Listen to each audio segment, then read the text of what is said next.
Bom, vamos lá. Então, boa noite. Nossa, cadê a Thaís? Bom, boa noite, pessoal. Sejam todos muito bem-vindos a mais uma noite aqui de estudo do nosso grupo de estudo, do nosso NEP GZL, em parceria com o Espiritismo.net. Hoje nós, depois de fazer uma longa recapitulação aí dos 4 primeiros capítulos da Carta aos Gálatas, encerramos na semana passada, e essa semana, então, a gente inicia o capítulo 5 da Carta aos Gálatas. Então, hoje, o capítulo 5 tem 26 versículos. Hoje a gente vai dar uma lida no capítulo, tá? Para a gente ter uma noção geral, né, do que ele fala, e depois a gente volta ao início e vai detalhando, tá bom? Então, primeiro a gente faz aí uma leitura, né? Então, a gente está acompanhando a Bíblia de Jerusalém, né, a tradução da Bíblia de Jerusalém, e na Bíblia de Jerusalém tem lá uns trechos com subtítulos, como que umas perícopes, né? Então, no capítulo 5, tem duas. A primeira é conclusão, a liberdade cristã. Então, vamos ver o que ele fala aqui. É para a liberdade que Cristo nos libertou. Permanecei firmes, portanto, e não vos deixeis prender de novo ao jugo da escravidão. Atenção, eu, Paulo, vos digo, se vos fizerdes circuncidar, Cristo de nada vos servirá. Declaro de novo a todo homem que se faz circuncidar, ele é obrigado a observar toda a lei. Rompestes com Cristo, vós que buscais a justiça na lei, caístes fora da graça. Nós, com efeito, aguardamos no Espírito a esperança da justiça que vem da fé.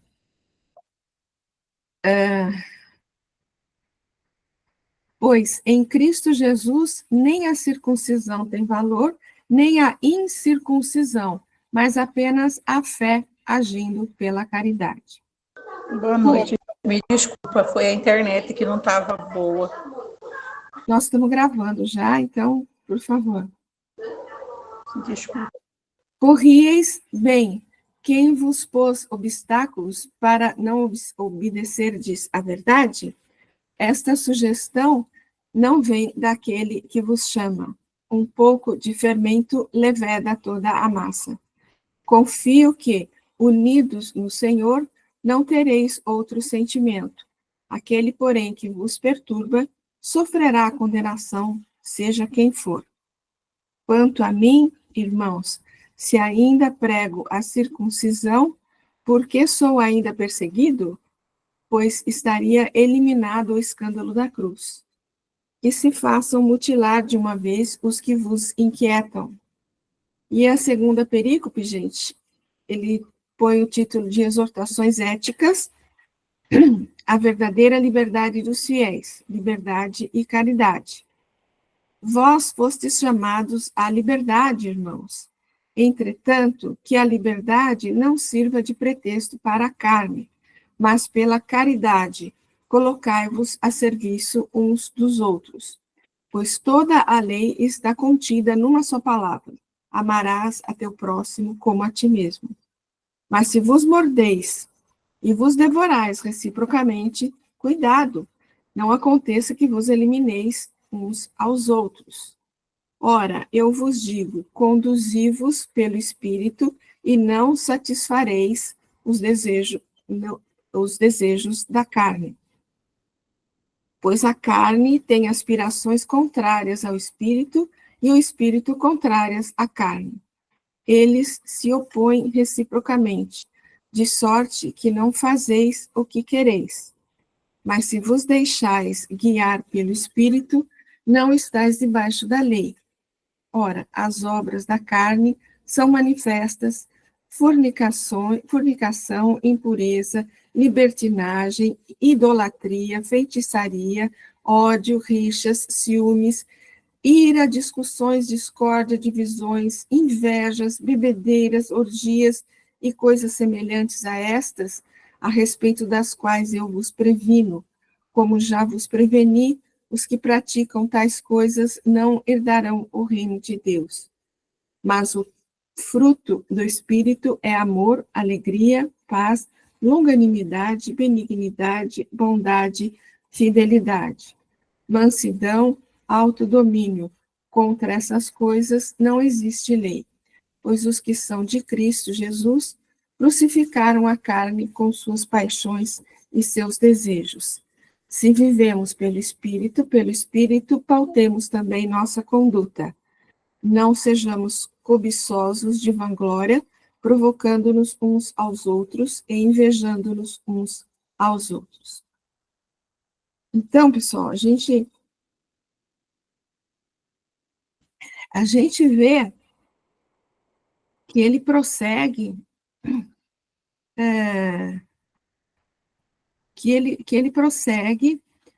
falando, obviamente, né, da questão da liberdade. Afinal, essa carta é conhecida como Carta da Liberdade, né? E continua tentando com o mesmo tema, mas ele volta no mesmo tema, mas assim sempre com um argumento a mais, com um ponto de reflexão a mais, né? Então ele está sempre voltando ao mesmo ponto, mas com outro ângulo de reflexão, com outro ângulo de argumentação, né? Então, ele continua falando da questão da liberdade, e aqui ele vai, voltando só um pouquinho lá no começo, aqui ele vai se ater um pouco mais à questão da circuncisão, né? Ali ele coloca no 2, no 3, a questão da circuncisão. Então, vamos lá, vamos começar aqui. Então, o primeiro é para a liberdade que Cristo nos libertou. Permanecei firmes, portanto, e não vos deixeis prender de novo ao jugo da escravidão.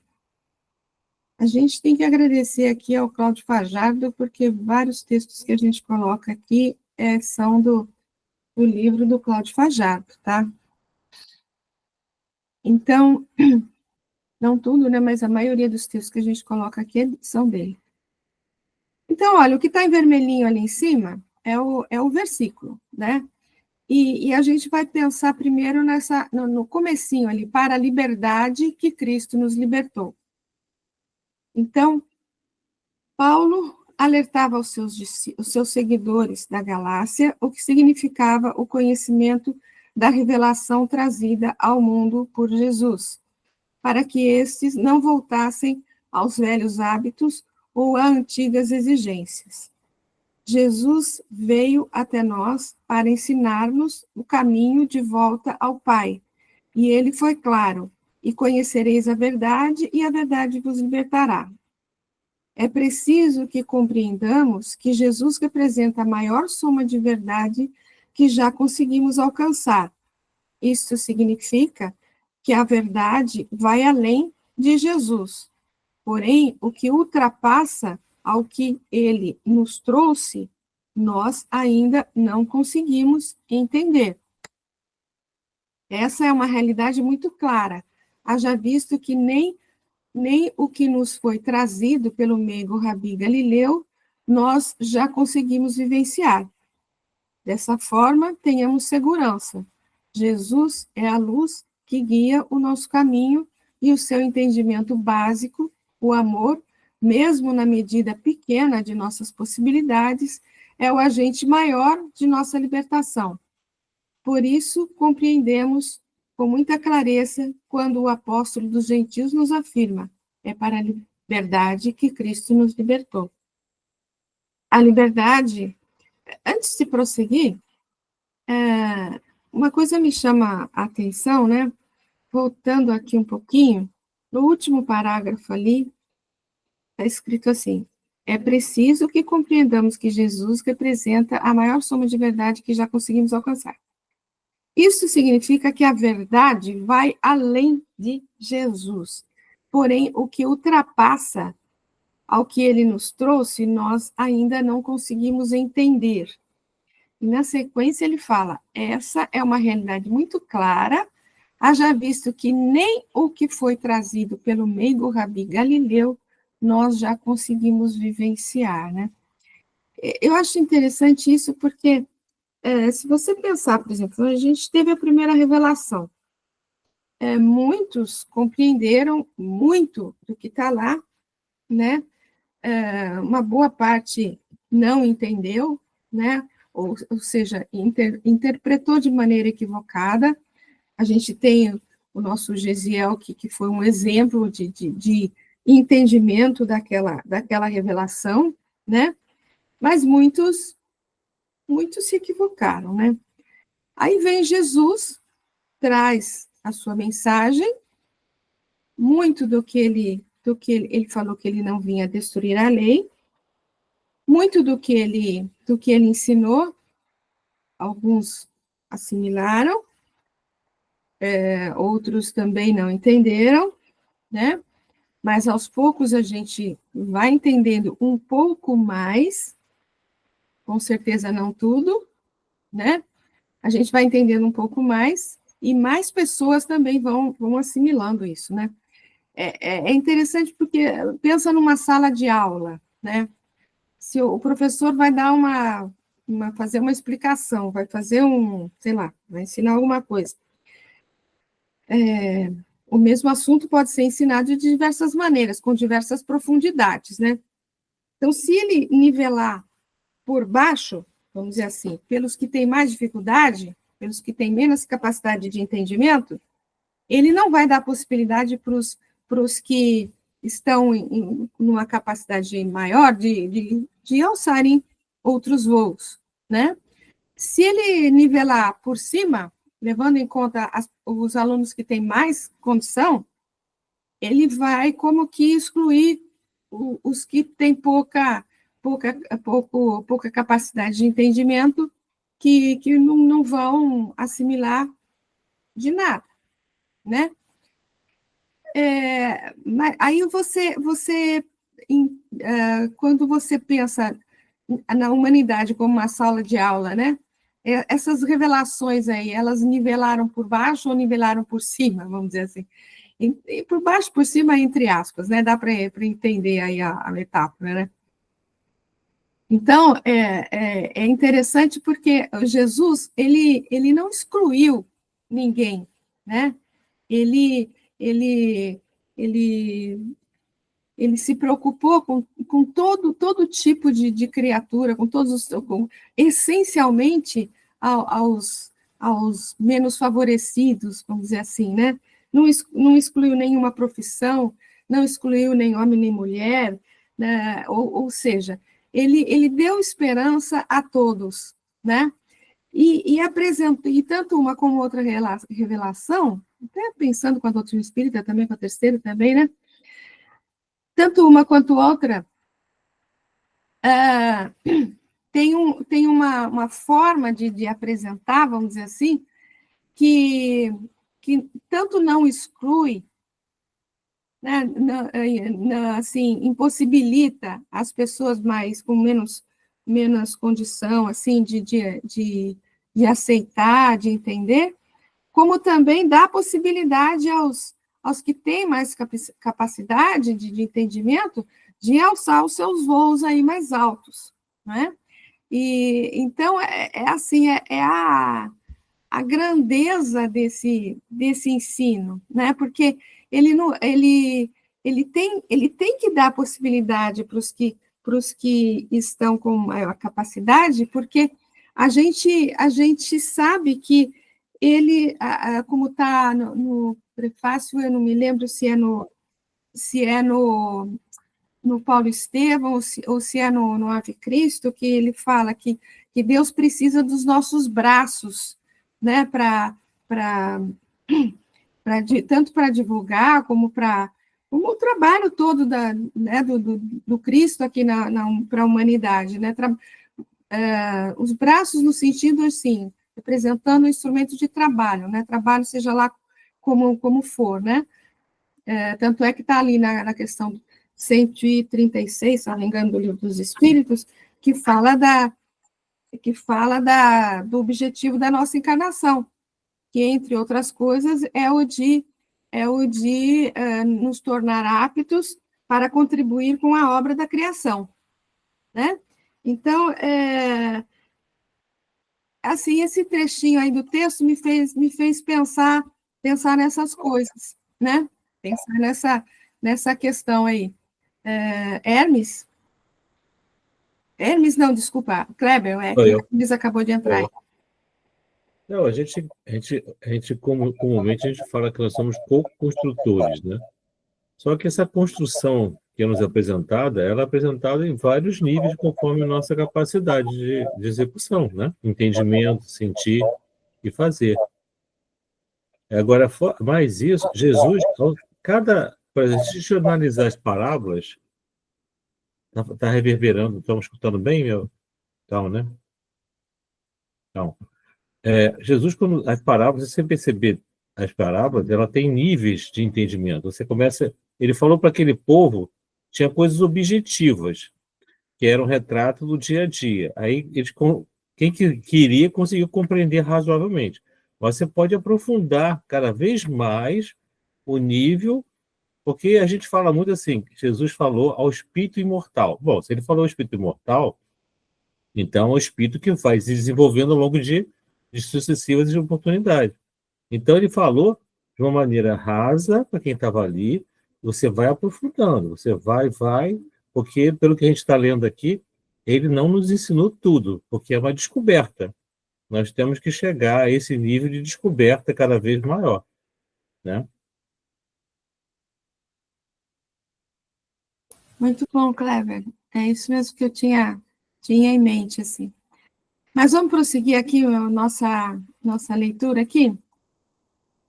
A liberdade está na essência da criação, já que Deus, por ser amor, não age por constrangimento. Todavia, para estarmos conexos com Ele, é preciso que estejamos capacitados a atuar na faixa de liberdade que nos é própria. E no momento da semeadura, que manifestamos onde nos encontramos na escalada evolutiva.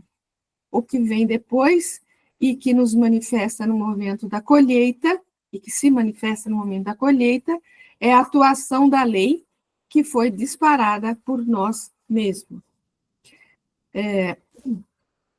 Ou seja, a liberdade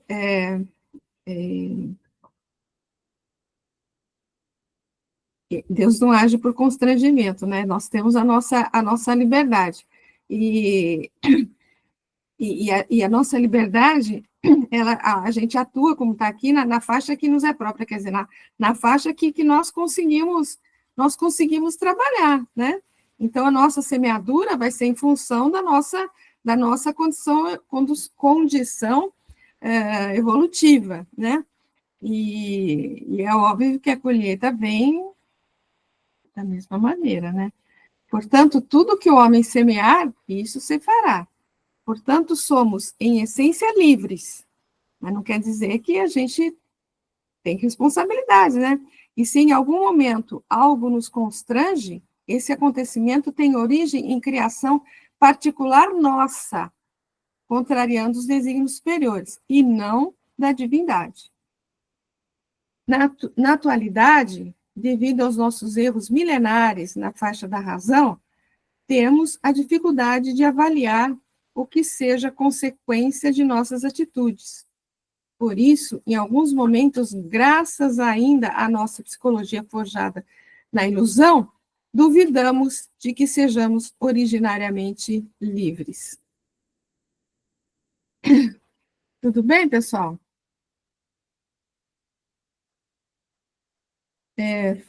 Fala, Lenise. É uma pergunta, é uma dúvida. Ele está falando ali de liberdade, mas ele fala da lei. eu acredito que na medida que a gente vai cumprindo essa lei que existe em nós, aí está a liberdade. Aí é que somos verdadeiramente livres.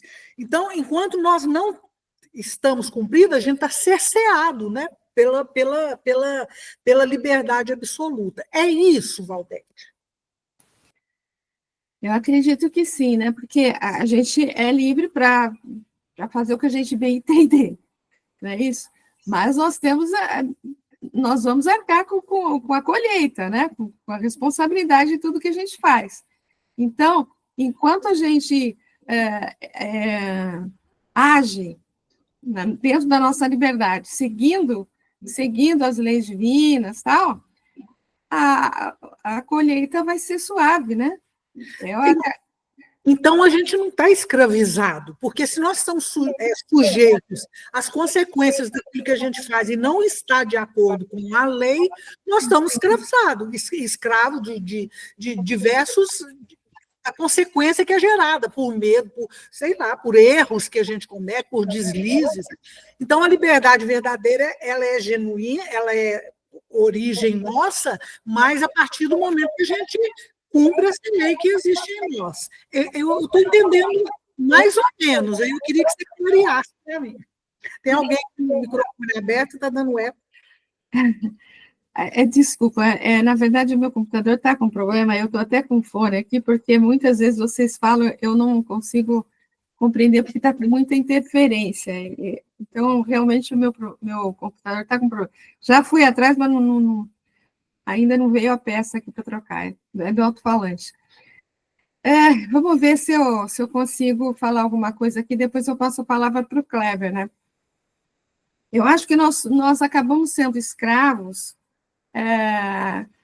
das nossas dificuldades espirituais. Então, nós somos escravos da nossa vaidade, a gente é escravo do nosso egoísmo, do nosso orgulho, de todas essas questões, não é isso? Então, muitas vezes a gente está agindo em função do orgulho que eu tenho, né? A gente nunca acha que a gente é orgulhoso, a gente nunca acha que a gente vai sair de casa e vai cometer alguma coisa errada. A gente acha que a gente vai sair de casa e vai fazer tudo certinho, a gente sempre acha que a gente está certo, né?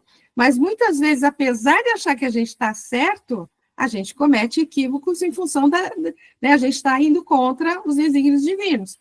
Mesmo na ignorância, a gente vai assumir a responsabilidade dos nossos atos, né? É lógico que a ignorância vai atenuar um pouco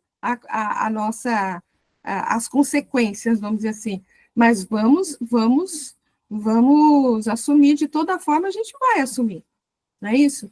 Então, nós somos livres para agir em função da nossa consciência, liberdade de consciência, né? O que a nossa consciência acha que é correto, a gente está livre para fazer, né? É a liberdade de consciência, né? Mas vamos ouvir o Kleber, vamos ver se ele traz alguma luz aqui para a gente. Trazer luz, eu vou trazer uma dúvida também. Mas eu estou pensando aqui, né? A nossa liberdade contra os espíritos caminhantes, né, em direção a Deus, a gente é relativa, né? Porque a gente aprende que o nosso grau de intervenção, interferência na justiça de Deus, das leis, ela tem um limite. Porque tem lá no questão do livro do Espírito que fala, a gente pode até atrapalhar a aplicação da lei, mas não pode obstar. Então, e já vi outros relatos também, por exemplo, às vezes você quer fazer um mal, você deseja mal para alguém, mas se essa pessoa não merecer pela conduta dela, ela não vai entrar em sintonia com esse problema. Então, a gente acha, tem uma ilusão que a nossa liberdade é plena. Às vezes a gente acha que é. Porque a liberdade ela é conquistada de acordo com o progresso que a gente vai tendo. Quanto mais a gente vai evoluindo, maior liberdade. Porque as leis de Deus vão permitir que a gente faça mais e mais, que amplie o nosso grau de liberdade. Porque a gente vai criando poder de conexão com a lei de Deus e é capaz de fazer coisas, como Jesus falou, poderes muito mais do que eu, em algum momento. A gente vai ampliando a nossa liberdade. A gente vai conseguir, porque como tem aqui relatos de espíritos em reunião mediúnica, que eles são incapazes de ir além, até de ser vistos, né, a intervir, né? Quantos espíritos são incapazes de intervir na vida de outras pessoas, das famílias? Mas um espírito superior, eles são capazes, porque eles têm a capacidade de se conectar com o amor de Deus, com a conexão, para poder fazer coisas que são impossíveis para a gente. Eu acho que liberdade é um conceito muito amplo que a gente vai cada vez mais ampliando. Eu pensei assim, eu que estou com uma dúvida em relação àquele trecho ali, em função da... Bom, primeira coisa, concordaram com o que eu falei? Falei besteira. Não, eu concordo Né? plenamente. Só lembrando que, essencialmente, a liberdade que Paulo trata aqui é a liberdade daquelas questões todas exteriores, aquelas obrigações todas Sim, exteriores. que a gente está abrindo mais para... Tá? E só lembrando que isso aí, mas tem a Soraya agora que gostaria de falar alguma coisa. Depois eu queria tirar uma dúvida em relação àquela última frase do texto, se for possível. Espera aí. Essa aqui, ó. Não, que fala das ilusões, né? É isso aqui que você fala? Não. É que tem uma frase no final, fala aqui, ó. Graças ainda à nossa psicologia forjada na ilusão, duvidamos de que sejamos originalmente livres. Eu não entendi o que a ilusão nossa permite que a gente seja... Duvidamos que sejamos originalmente livres? Eu não entendi o nexo aí da ilusão com... Quer dizer, a gente duvida que sejamos originalmente livres. Em função da nossa ilusão, aí eu não entendi. Eu que não entendi. Eu devo estar... Fiquei ali meio... Pensando bem, aqui eu vou ler de novo aqui. Na atualidade, devido aos nossos erros milenares na faixa da razão, temos a dificuldade de avaliar o que seja consequência de nossas atitudes. Por isso, em alguns momentos, graças ainda à nossa psicologia forçada na ilusão, duvidamos de que sejamos originariamente livres. Eu entendi o seguinte: como a gente, muitas vezes, como ele está falando aqui em cima, a gente tem dificuldade de aceitar que algumas dificuldades que eu estou passando é por conta de alguns equívocos que eu cometi.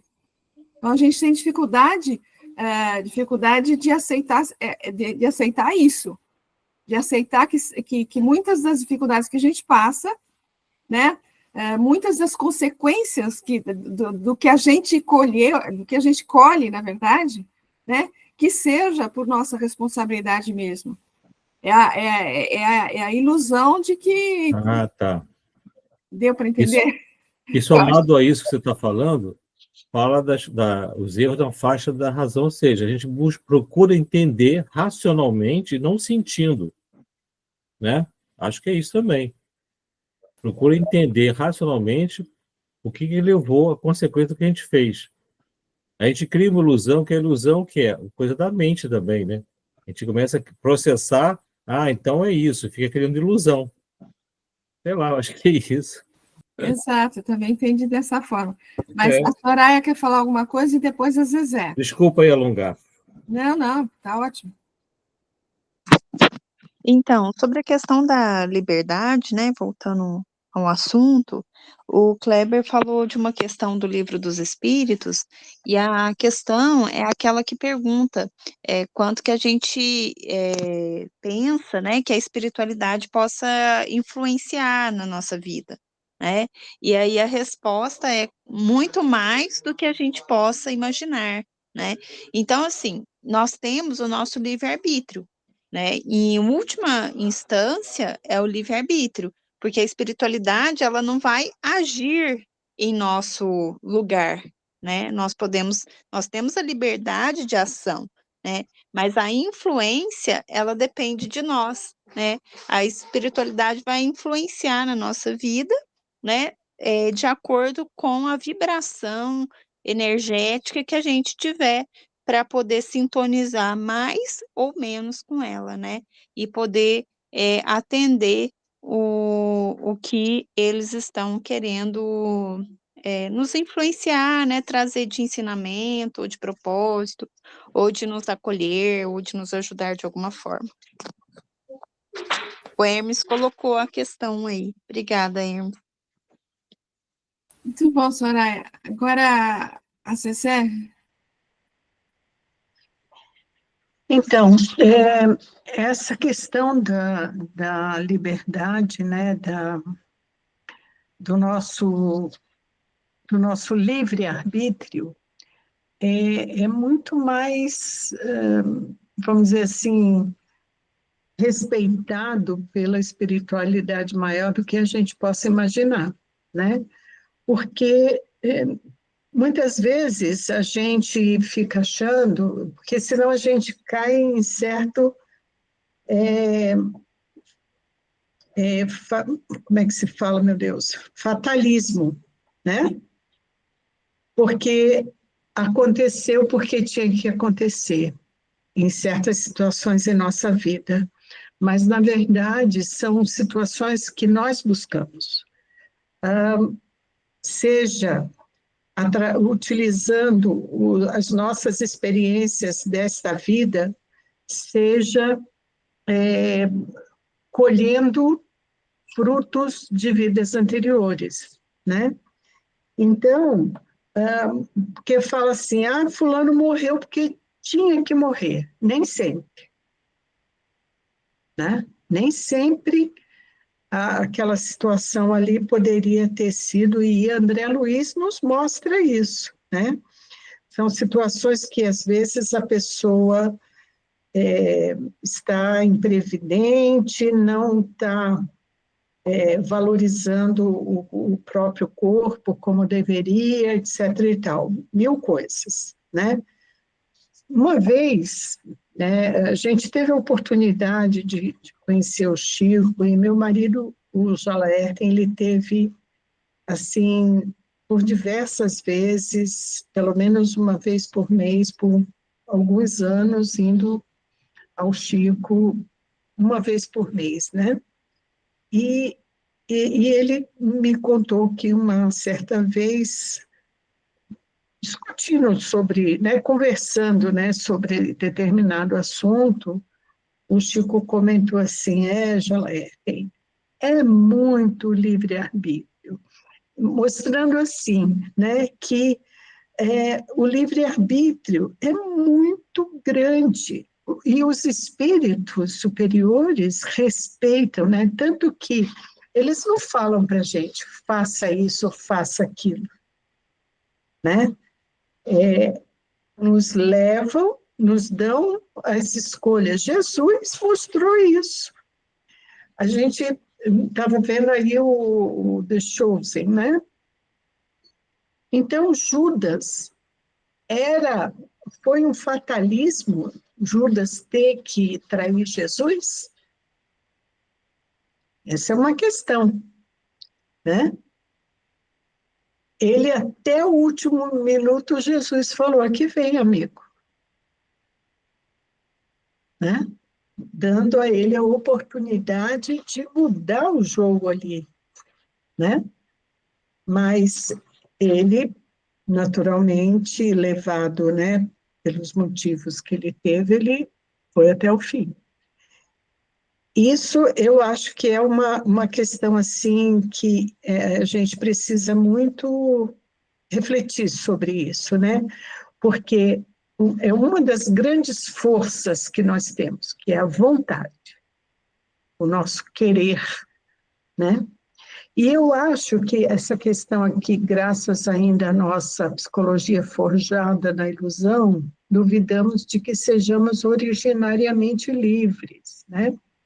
Eu fiquei com a impressão de que essa psicologia forjada na ilusão seria o seguinte, né?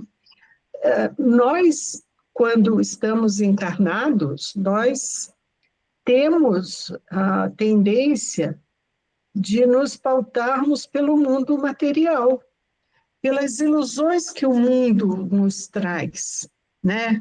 De poder, de glória, de beleza, de posse, disso, daquilo, são ilusões, porque nada, absolutamente nada nos pertence, né?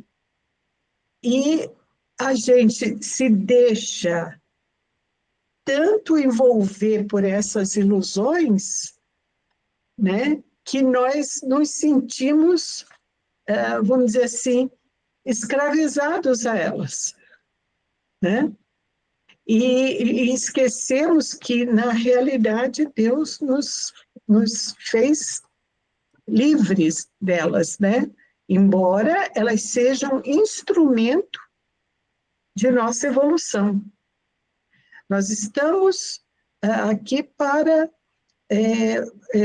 vivenciá-las, mas não podemos meter absolutamente, totalmente a elas, né? Então, a gente duvida dessa capacidade que nós temos de superar essas ilusões que a vida nos apresenta.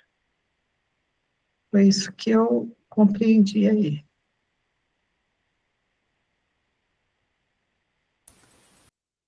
Muito bom, pessoal. Muito bom mesmo.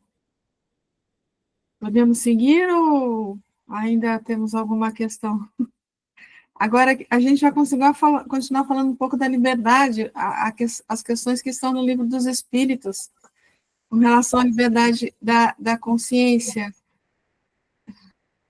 Deixa eu dar uma pitaquinha rapidinho. Boa noite a todos. Eu estou ouvindo vocês falar, está bem interessante.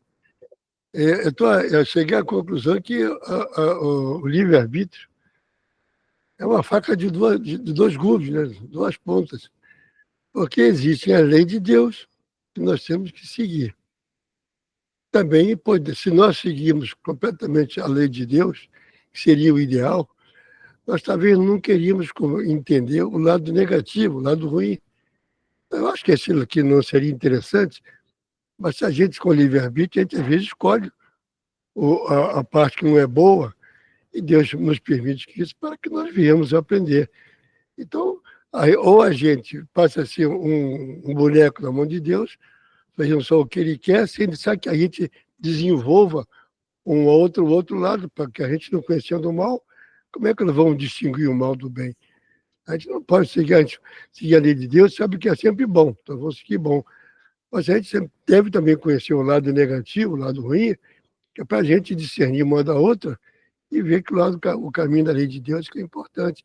Então, o livre-arbítrio, eu acredito que seja uma faca de dois pontos, de dois gumes, e que a gente tem que decidir. Obviamente, como disse ali a Soraya, né? Aquela questão do Livro dos Espíritos, 159, que estão sempre à nossa volta, sempre nos coordenando. Então, aí cabe a nós, o nosso livre-arbítrio, de atender o que é bom e o que não é bom. Mas aí é cada um, né? Então, eu gostei dessa discussão muito boa. Fugiu um pouco, talvez, aí, o negócio dos Gálatas. Obrigado, viu? Está lá no Livro dos Espíritos, por que o conhecimento nos auxilia, né?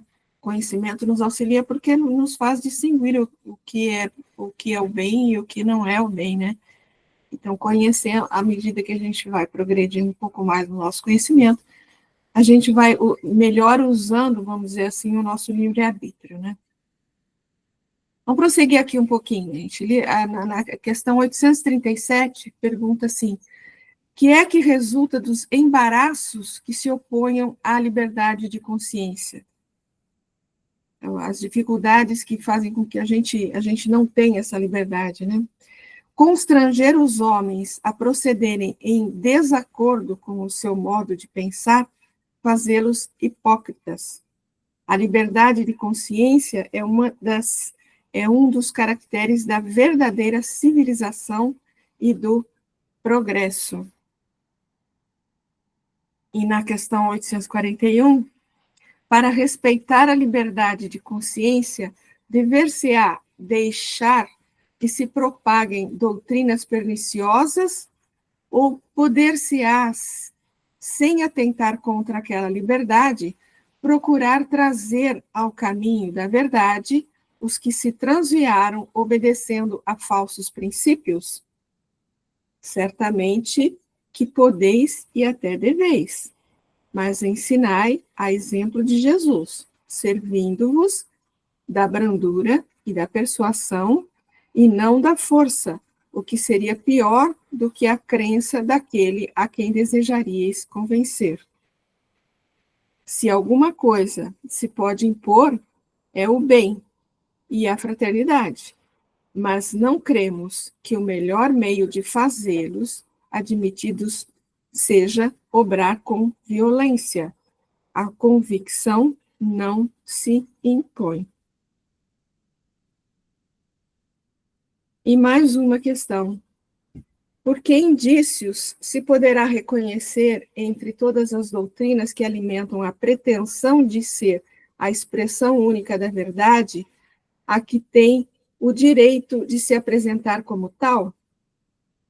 Será aquela que mais homens de bem e menos hipócritas fizer, isto é, pela prática da lei de amor e da sua maior pureza e na sua mais ampla aplicação.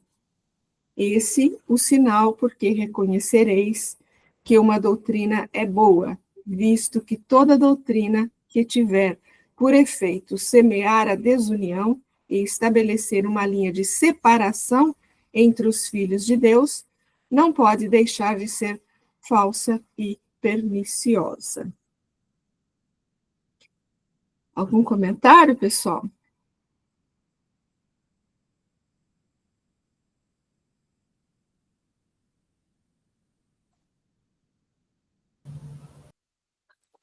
Fala, querida. Eu só queria falar assim que o Espiritismo como é que fala? Decreta isso, né? Porque ele nada impõe, ele só esclarece, não exige, ele convida e não condena, ele liberta. Então, essas perguntas aí o próprio Espiritismo, né? Que deixa a nossa liberdade de consciência, porque senão realmente é uma hipocrisia, né? Uma fé que gera medo, que não é raciocinada, é imposta. Então, isso vem a calhar bastante, né, com o que a gente tem que fazer uma transformação interior, e não com coisas exteriores, né, com dogmas, com rituais e tudo mais. É o que Paulo está falando, né, que a gente tem que deixar para trás, isso já passou, agora nós temos que cultuar realmente o amor sincero, né, a caridade dentro de nós. Não é, Valdete? Muito bom, querida, muito bom. O Kleber? É interessante que o próprio Jesus falou: conhecereis a verdade vos libertará. Quer dizer, o conhecimento aqui vem pela vivência. Não foi da doutrina espírita, necessariamente. Ele já falou sobre isso. Ou seja, ele falou de qualquer doutrina que abrace e busque a verdade, buscar a verdade. Então, a revelação da verdade não é exclusiva do espiritismo. É qualquer doutrina que se alinha ao pensamento do Cristo. Buscar a verdade. Vivenciar, aí a gente vai entender. Porque eu já conversei com outros assim, amigos de outras religiões, que eles ficam assim, meio assim: então vocês conhecem a verdade, só vocês? Não, de forma alguma. A verdade está disponível para todos nós, é uma descoberta. Né? Muito bom, minha filha.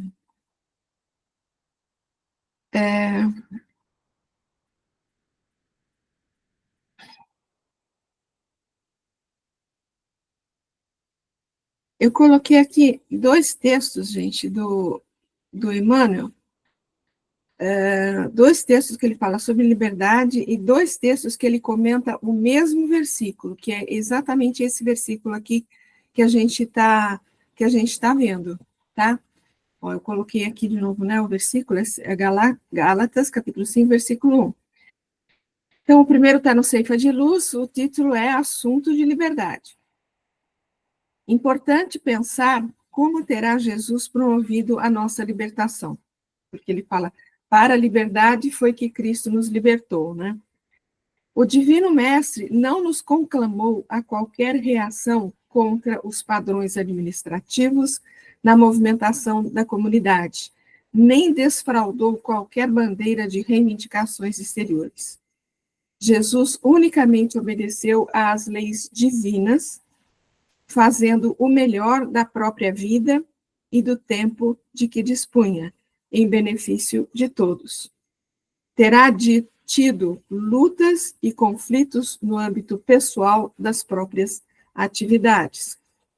Afeições incompreensíveis, companheiros frágeis, adversários e perseguidores não lhe faltaram. Nada disso, porém, fê-lo voltar-se contra a hierarquia ou contra a segurança da vida comunitária. Por fim, a aceitação da cruz lhe assinalou a obediência suprema às leis de Deus. Pensa nisso e compreendamos que o Cristo nos ensinou o caminho da libertação de nós mesmos. Dever observado e cumprido mede o nosso direito de agir com independência. Não existe liberdade e respeito sem obrigação e desempenho. Meditemos na lição para não cairmos de novo sob o antigo e pesado jugo de nossas próprias paixões. Comentários? Foi a alma mais livre que passou pela Terra, né? Mas mesmo assim ele não foi contra nenhum movimento, nenhum padrão administrativo, né, da comunidade, pela qual ele passou, né? Não foi contra nenhuma hierarquia, contra a segurança da vida comunitária, nada. Mas aceitou obedientemente as leis supremas, né? A lei de Deus. E o outro texto está no livro Palavras de Vida Eterna. Olha, comenta o mesmo versículo, tá? Liberdade em Jesus. Disse o apóstolo Paulo com indiscutível acerto que, para a liberdade, Cristo nos libertou. E não são poucos aqueles que, na opinião terrestre, definem o Senhor como sendo um revolucionário comum. Não raro, pintam-no a feição de petroleiro vulgar, ferindo instituições e derrubando princípios. Entretanto, ninguém no mundo foi mais fiel cultor do respeito e da ordem. Através de todas as circunstâncias, vemo-lo interessado, acima de tudo, na lealdade a Deus e no serviço aos homens. Não existe berço dourado para ingressar no mundo. Não exige, né? Berço dourado para ingressar no mundo. Aceita de bom grado a infância humilde e laboriosa. Abraça companheiros de ministério, quais se mostram, sem deles reclamar certidão de heroísmo e de santidade. Nunca se volta contra a autoridade estabelecida. Trabalha com a extinção da crueldade e da hipocrisia, do simonismo e da delinquência, mas em momento algum persegue ou golpeia os homens que lhes sofrem o alvitante domínio. Vai ao encontro dos enfermos e dos aflitos para ofertar-lhes o coração.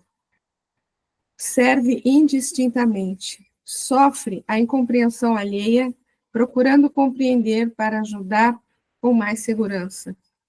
Não espera recompensa, nem mesmo aquela que surge em forma de simpatia e entendimento nos círculos afetivos. Padece a ingratidão de beneficiados e seguidores sem qualquer ideia de revide. Recebe a condenação indébita e submete-se aos tormentos da cruz sem recorrer à justiça. E ninguém se fez mais livre que ele, livre para continuar servindo e amando através dos séculos renascentes. Ensinou-nos, assim, não a liberdade que explode de nossas paixões indomesticadas, mas a que verte sublime do cativeiro consciente às nossas obrigações diante do Pai Excelso. Nas sombras do eu, a liberdade do faço o que eu quero, frequentemente cria a desordem e favorece a loucura. Na luz do Cristo, a liberdade do devo servir gera o progresso e a sublimação. Assimilemos do Mestre o senso da disciplina. Se quisermos ser livres, aprendamos a obedecer. Apenas através do dever retamente cumprido, permaneceremos firmes, sem nos dobrarmos diante da escravidão, a que muitas vezes somos constrangidos pela inconsequência de nossos próprios desejos. Emmanuel.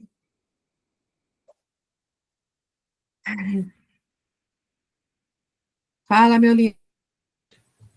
Eu gostei. É fantástico esse texto, né? E o 21, se quisermos ser livres, aprendamos a obedecer. Jesus deu uma lição, como é que é você viver no mundo sem ser do mundo. Falando de humanidade, um ser humano que consegue, no seu tempo, respeitando a sua época, as suas limitações impostas pela sociedade, pelas leis, pelas administrações, conseguir superar tudo isso sem revolta e nada, mas entendendo. E ele entendia que todas essas leis eram todas tão temporárias. O Império Romano acabou. Demorou, mas acabou. Né? Fantástico. Muito bom mesmo. Zezé? Então, os dois textos são lindos, né? Realmente.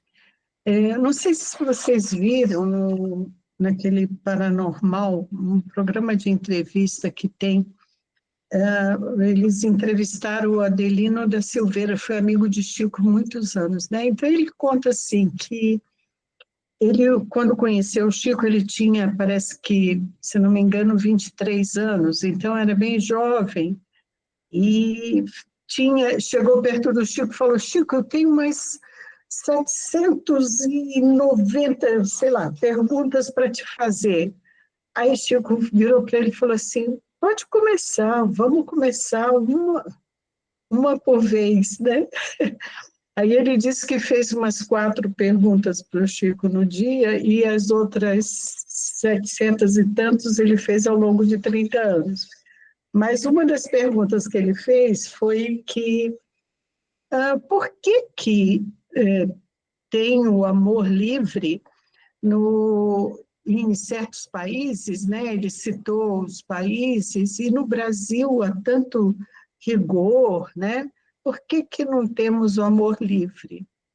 Aí disse que o Chico respondeu para ele assim: amor livre não existe amor, não é amor, porque o amor implica em obrigações, né? Ou seja, né? Na questão que temos que crescer em sentimento, né? Em amor, a questão da liberdade é totalmente relativa aos deveres que temos que cumprir, né? Ao serviço que temos que fazer, conforme a nossa consciência nos convida, né? E o Evangelho nos convida a essas reflexões e mudanças no nosso querer, né? Que é um querer baseado nas ilusões do mundo, né? Então, eu achei muito legal essa resposta do Chico, né? De falar, o amor livre não é amor, porque o amor implica em obrigações, né? Vem ao encontro aí dessas reflexões, dessas lições, né? Que liberdade podemos ter se abandonamos os nossos deveres, né? Aí é liberdade igual egoísmo, né? É isso. Obrigada, querido. Foi muito bom mesmo. Gente, seguindo um pouco nas reflexões aqui, dentro do nosso versículo ainda, só por ele aqui, ó, para a liberdade Cristo nos libertou, permanecei, pois, firmes, né? Então, pensando nessa questão do permaneceis firmes, é o conselho de Paulo, que é de grande valia para cada um de nós, em todos os momentos da evolução. Evoluir é despertar valores que já existem em estado de latência em nós, dado nossa origem divina. Nós temos as leis gravadas na nossa consciência, né? Então, todos esses valores estão realmente em estado de latência dentro de nós. Eu costumo dizer que no momento que a gente conseguir realmente ouvir a nossa consciência, a gente não vai mais se equivocar, né? Porém, devido ao afastamento vibratório a que nos fomos submetidos, afastamento esse que nos distanciou de nossa condição espiritual e nos aprisionou na matéria, olha, a ilusão que a Zezé e o Kleber estavam falando aqui, né? Sofremos ainda uma grande atração da retaguarda. E para que vençamos essa fase, nos encaminhando para uma órbita mais espiritual, é preciso, além de muita vigilância, sermos severos na manutenção do bem, permanecendo firmes, que é o que está no versículo, né? Permanecendo firmes nos propósitos edificantes que representam o nosso almejado progresso. É a nossa luta diária, né? De realmente procurar as atitudes mais do bem, voltadas para o bem, né? E tentar deixar todas as nossas tendências de outras existências aí para trás, né? E requer, não é fácil, lógico que não é fácil, mas requer muita firmeza, muita decisão, trabalhar com a nossa força de vontade, né? De certa forma, o Evangelho ainda é um elemento novo em nossas vidas. É um caminho que ainda não percorremos. Por isso, a necessidade de nos esforçarmos para nos mantermos nele, não aceitando as seduções da retaguarda. Não é por outro motivo que o convertido de Damasco nos alerta: não vos deixeis prender de novo ao jugo da escravidão. Cristo liberta-nos de nossos condicionamentos criados na faixa da humanidade. Tudo o que contraria o sentimento evangélico faz o oposto, ou seja, nos escraviza às próprias criações. Em nossa caminhada evolutiva, já erramos o bastante, já nos impusemos grandes dores devido aos desvios do caminho original. Por isso, a expressão prender de novo tem grande significado para nós, pois diz-nos das quedas a que constantemente nos vemos envolvidos devido à atração do passado que ainda grita em nós. É aquela coleção de personalidades que nós temos dentro de nós, né, das existências anteriores. Só uma ação determinada no bem e no progresso, implícita no permanecer firmes, pode nos livrar do jugo da escravidão, que é contrário ao do Cristo, definido pelo próprio Jesus como sendo suave, pois que nos dirige constantemente ao seio amoroso de nosso Pai e Criador.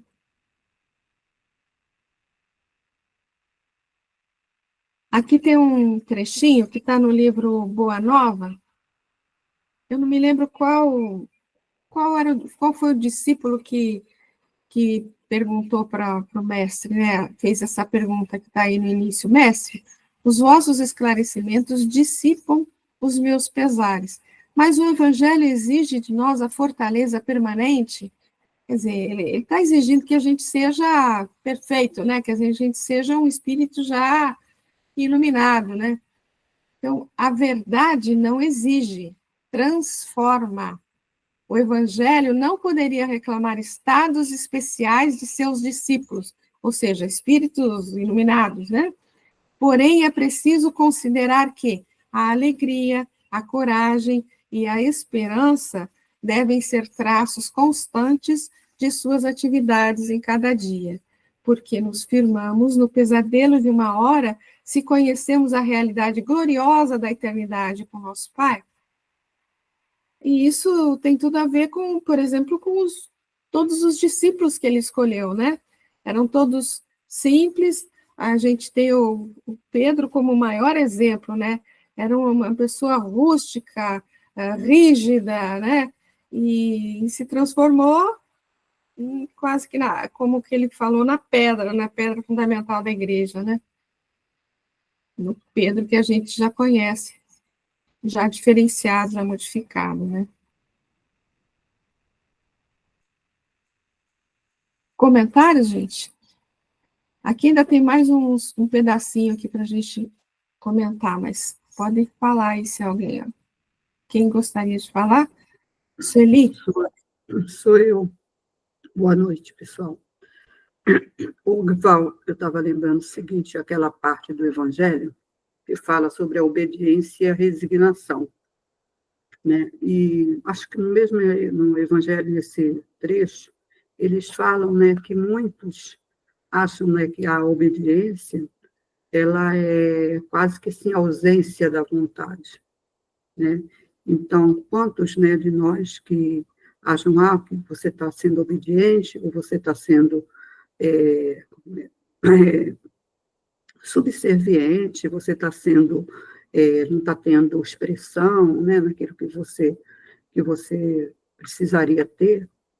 E eles mostram que essa obediência, né, que é o consentimento da razão, que o Evangelho nos fala, é justamente essa apreciação, essa reflexão, essa análise, para que você entenda, né, e tenha essa resignação, porque é uma obediência ativa.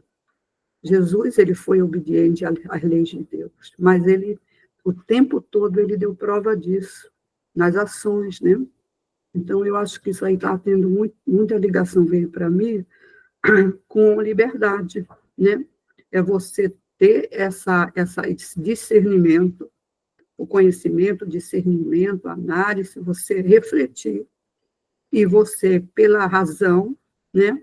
Você também trazer esse coração aí, esse sentimento, para que você possa se respaldar, né? E seguir um caminho mais adequado na vida. Tá? É só uma contribuiçãozinha.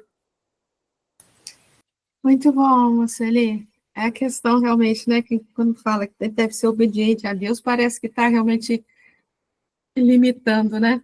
Mas é a maior prova de liberdade, realmente, né? Se você tem aquelas questões todas com clareza na sua consciência, que aquele a sua melhor escolha, a sua melhor postura, você está livre, né? E está obediente às leis de Deus, né? Muito legal. Obrigado, Zezé. Eu estava achando que era o Bartolomeu, mas eu não tinha certeza mesmo. Obrigado, Bartolomeu, que fez essa pergunta aí, né? Gente, ainda no primeiro versículo, aqui, ó, e para a liberdade que Jesus nos libertou, permanecei firmes, portanto, e não vos deixeis prender de novo. A questão de prender de novo, né? É uma tendência da criatura, evitar aquilo que representa renovação ou mudança de paradigmas, retornando à sua antiga zona de conforto.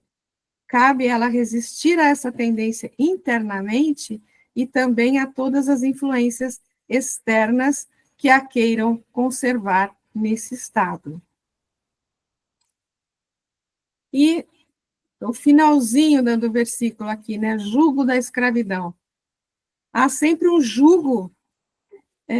Vocês lembram o que significa a palavra jugo, né, para a época, né? Jugo era assim, resumidamente, né, era o conjunto de regras, de leis que cada rabino apresentava, né? Na época tinha as duas escolas mais famosas de Shammai e de Hillel, né? A de Shammai era conhecida como uma escola mais rígida, mais exigente, né? Bem mais rígida mesmo. E Léo, aquele mais condescendente, mais liberto de certas regras judaizantes, né? Então, esse conjunto de ideias, de regras que o rabino apresentava, era o jugo do rabino, né?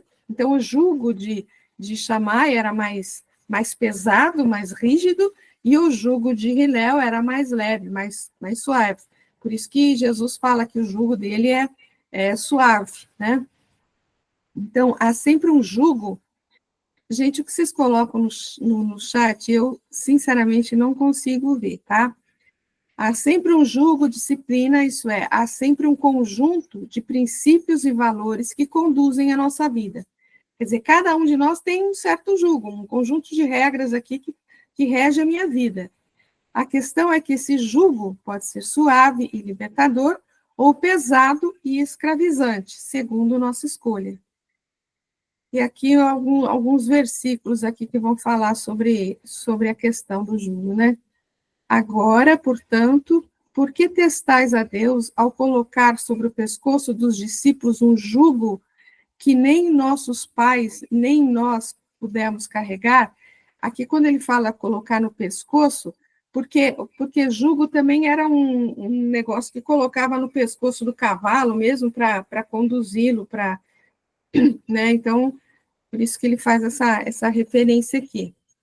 Ai de vós também, mestres da lei, que carregam os homens com fardos difíceis de suportar, e vós mesmos nem com um dos vossos dedos tocais os fardos. Então, que os doutores da lei, né, exigiam tantas coisas de todas as pessoas, né, que as pessoas eram até castigadas, punidas, se não cumprissem determinados cultos, né, determinadas regras. E eles mesmos não seguiam, né? Tomai sobre vós o meu jugo, isso fala de Jesus, né? Tomai sobre vós o meu jugo e aprendei de mim, porque sou brando e humilde de coração, e encontrareis descanso para as vossas almas, pois o meu jugo é suave e meu fardo é leve. Seu jugo, aqui uma fala de Kardec, seu jugo é a observância dessa lei, por ele ensinada, ele Jesus, né? Mas esse jugo é leve e a lei é suave, pois que apenas impõe como dever o amor e a caridade.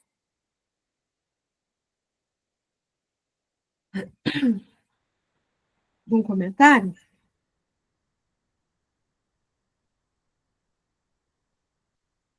Então, seguindo mais um pouquinho, a gente está falando de permanecer firme e tal, né? Então, aqui tem um texto do Emmanuel sobre a questão da firmeza, da constância. E ele comenta um versículo de Paulo lá em Coríntios. Portanto, meus amados irmãos, sede firmes e constantes, sempre abundantes na obra do Senhor, sabendo que o vosso trabalho não é vão. Muita gente acredita que abraçar a fé será confiar-se ao êxtase improdutivo.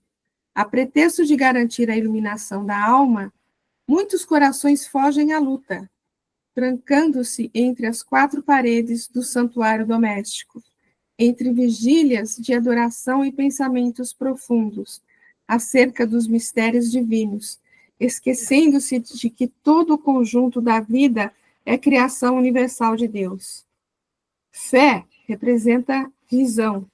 Visão é conhecimento e capacidade de auxiliar. Quem penetrou a terra espiritual da verdade encontrou o trabalho por graça maior.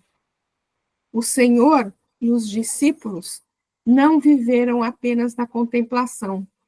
Oravam, sim, porque ninguém pode sustentar-se sem o banho interior do silêncio, restaurando as próprias forças nas correntes superiores de energia sublime que fluem dos mananciais celestes. A prece e a reflexão constituem o lubrificante sutil em nossa máquina de experiências cotidianas. Importa Reconhecer, porém, que o mestre e os aprendizes lutaram, serviram e sofreram na lavoura ativa do bem, e que o Evangelho estabelece incessante trabalho para quantos lhe esposam os princípios salvadores. Aceitar o cristianismo é renovar-se para as alturas, e só o clima do serviço consegue reestruturar o espírito e santificar-lhe o destino. Paulo de Tarso, invariavelmente peremptório nas advertências e avisos, escrevendo aos Coríntios, encareceu a necessidade de nossa firmeza e constância nas tarefas de elevação, para que sejamos abundantes em ações nobres com o Senhor, agir ajudando, criar alegria, concórdia e esperanças, abrir novos horizontes ao conhecimento superior e melhorar a vida, onde estivermos. É o apostolado de quantos se devotaram à Boa Nova. Procuremos as águas vivas da prece para lenir o coração, mas não nos esqueçamos de acionar os nossos sentimentos, raciocínios e braços no progresso e aperfeiçoamento de nós mesmos, de todos e de tudo, compreendendo que Jesus reclama obreiros diligentes para a edificação de seu reino em toda a terra. Comentários?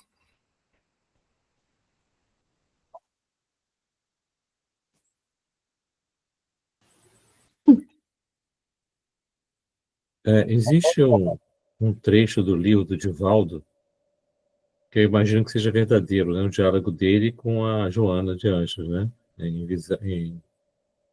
A visão dele, em que ela fala que no final tudo somos nós mesmos, né? É conosco mesmo, não é com o outro. Tudo é conosco mesmo. Então a gente se compara muito com o externo, procura fazer coisas que preocupando, se comparar com o outro. Cada um tem a sua velocidade de crescimento. Cada espírito é uma singularidade. Eu achei interessante esse trecho do livro, não sei se vocês conhecem, do filme. Muito interessante. No final, tudo é com você mesmo, de volta. Eu teria dito para ele. Eu acho que eu lembro disso daí, sim. Bom, Hermes? Sim, sou Joy. Eu achei interessante e bastante elucidativo essa leitura que foi feita agora. Tem pessoas que acham realmente que viver nas casas espíritas ou nas religiões, nas sinagogas, é o suficiente. Jesus está dizendo que tem que orar e rezar, mas também trabalhar, conhecer o mundo, conhecer as coisas. É aquela história, como é que vai discernir uma coisa da outra? Só tem que conhecer o lado dos dois lados para poder, então, saber qual o caminho certo. Então, gostei desse trecho aí. Eu fico observando que isso aí serve para mim quando eu quero ilustrar alguém que acha que só tem que estar rezando, se não vai bem assim, não. Você ficar sentado esperando cair do céu, se você procurar, você não vai adiante, não. A prece, a oração, isso tudo é importante para nos aliviar, nos acalmar. Nós temos que ir em busca daquilo que necessitamos. Assim eu entendi esse texto. Muito bom, gostei. Realmente, né? A questão não é só de adoração, de meditação, né? Mas é sobretudo de ação, né? De ação, de servir, de trabalhar, de servir, porque o verbo servir é um dos mais utilizados por Emmanuel aí nos textos dele, né? Realmente é fundamental essa questão. Bom, gente, acho que dá tempo da gente ver um pouquinho mais aqui do segundo versículo. Atenção, eu, Paulo, vos digo, se fizerdes circuncisar, Cristo de nada vos servirá. Vamos lá. Tudo o que Paulo diz nessa carta, como em todas as outras, é de grande importância para aquele que já sabe da necessidade de realizar uma transformação moral em si de forma consciente. Não esqueçamos de que a inspiração das epístolas vem do próprio Jesus, através do Espírito Estevão, nosso Gisiel, né? Conforme as informações de Emmanuel em sua belíssima obra Paulo e Estevão. A gente pode dizer que Paulo era um médium de Jesus, né? Que teve Gisiel como aí um intermediário, né? Todavia, quando ele grifa o que vai dizer através da expressão atenção, é porque ele quer destacar o ensinamento que vem a partir daí. Assim, tenhamos também hoje a atenção. Eu, Paulo, vos digo, né?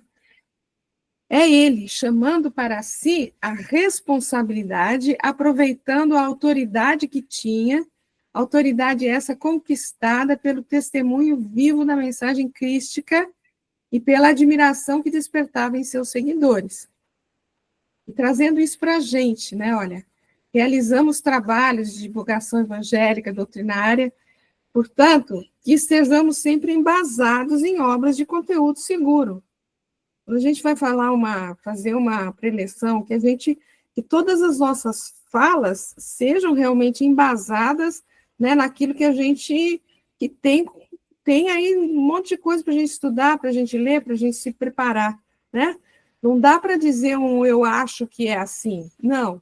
A gente tem que dizer aquilo que realmente a gente tem onde buscar aqui na doutrina, no Evangelho, né? É preciso que nós tenhamos, principalmente nós que realizamos trabalhos de divulgação evangélico e doutrinário, cuidado em expressar uma opinião pessoal. O melhor é sempre estarmos embasados em obras de conteúdo seguro do ponto de vista doutrinário e moral. Porém, quando for necessária uma manifestação pessoal, que o façamos com todo o cuidado para não comprometermos a doutrina e para que, em nome dela, não saiamos por aí dizendo asneiras pela pura falta de estudo e compreensão sobre o que estudamos.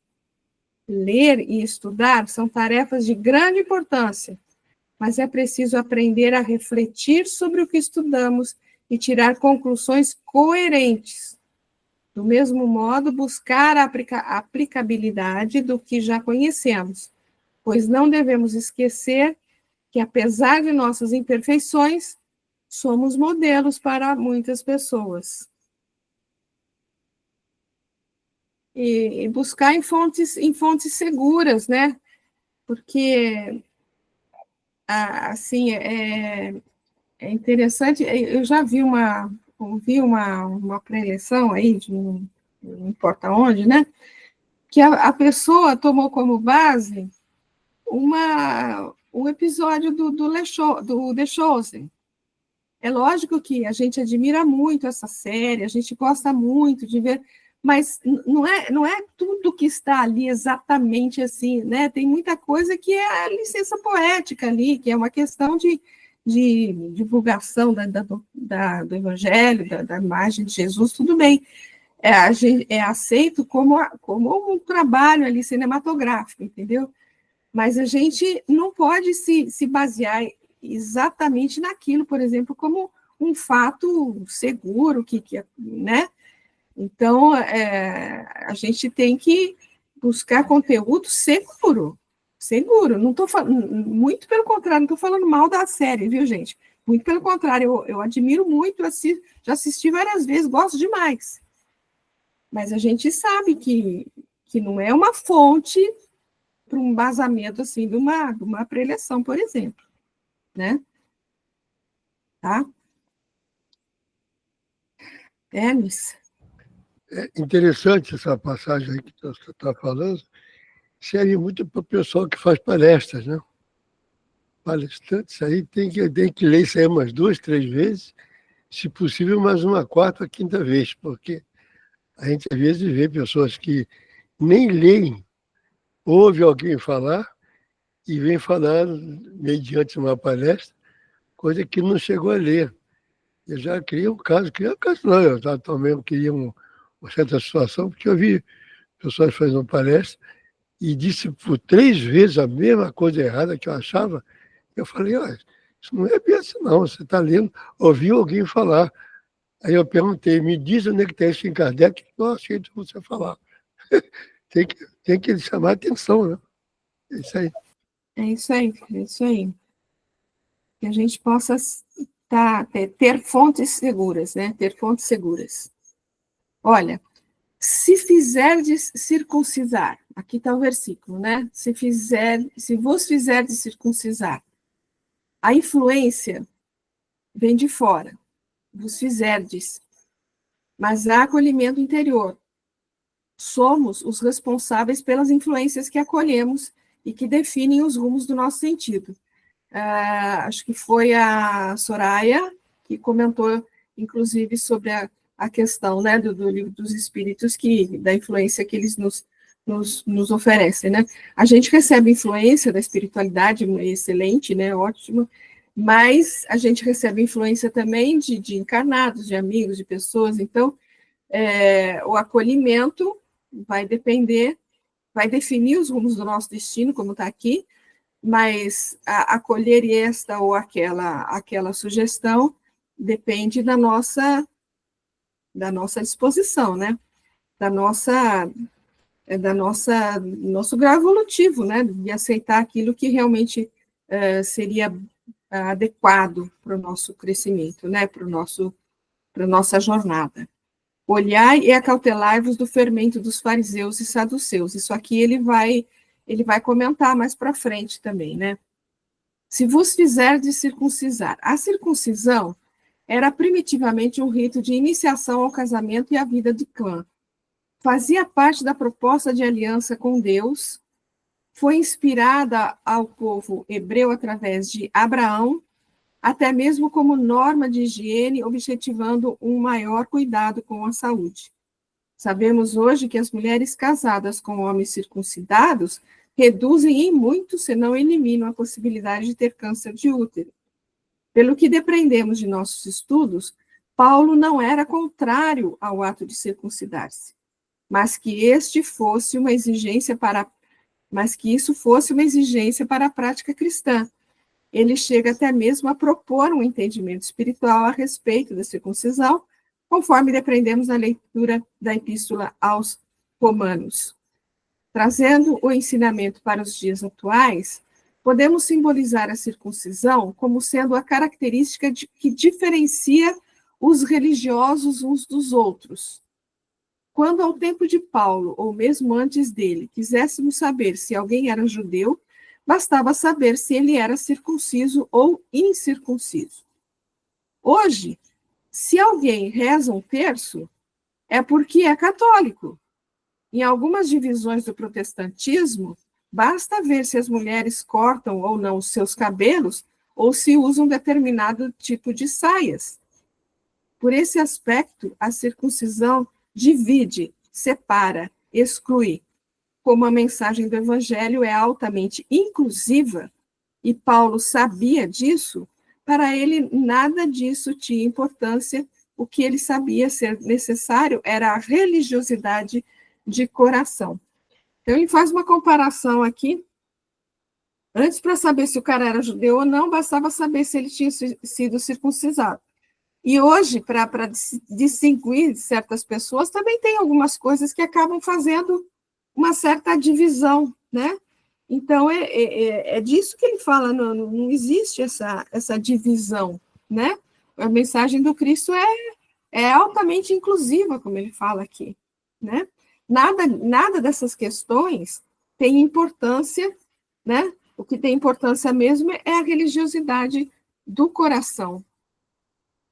Qual é a circuncisão exigida por Jesus? Segundo ele, os seus discípulos seriam reconhecidos se tivessem amor uns pelos outros. Essa é a circuncisão que ele pede, né? Essa é a circuncisão cristã, a que realmente importa, a que não é visível na carne, mas a circuncisão do coração, conforme nos orienta o profeta Jeremias. Circuncidai-vos para o Senhor e tirai o prepúcio de vosso coração, homens de Judá e habitantes de Jerusalém, para que minha cólera não irrompa como fogo, queime e não haja ninguém para apagar por causa da maldade de vossas obras. Portanto, Se ainda hoje nos apegarmos a qualquer atitude simplesmente exterior, recebamos a reprimenda do apóstolo: Cristo de nada vos servirá. Gente, 9h33, eu acredito que a gente possa parar por aqui, né? Porque eu não sei se as pessoas têm outros compromissos aí. Tudo bem? Mas deu para entender a questão da circuncisão, né? Por que de nada servia, não é isso? Tudo bem com relação a isso? Aquela só de lavar a mão, né? Antes da refeição. É mais ou menos isso. O que importa é o que entra pela boca, é o que sai, né? Vindo do coração. É mais ou menos esse pedaço aí. Isso. Tudo bem, pessoal? Tudo bem? Paramos por aqui, então. Muito obrigado, porque as reflexões foram muito valiosas, né? Muito valiosas mesmo. E, se Deus assim o permitir, semana que vem a gente estará de volta. Só encerra esse segundo aí e partimos para o terceiro versículo. Tá bom? Então, um beijo no coração de todos. Fiquem com Deus e até a próxima semana.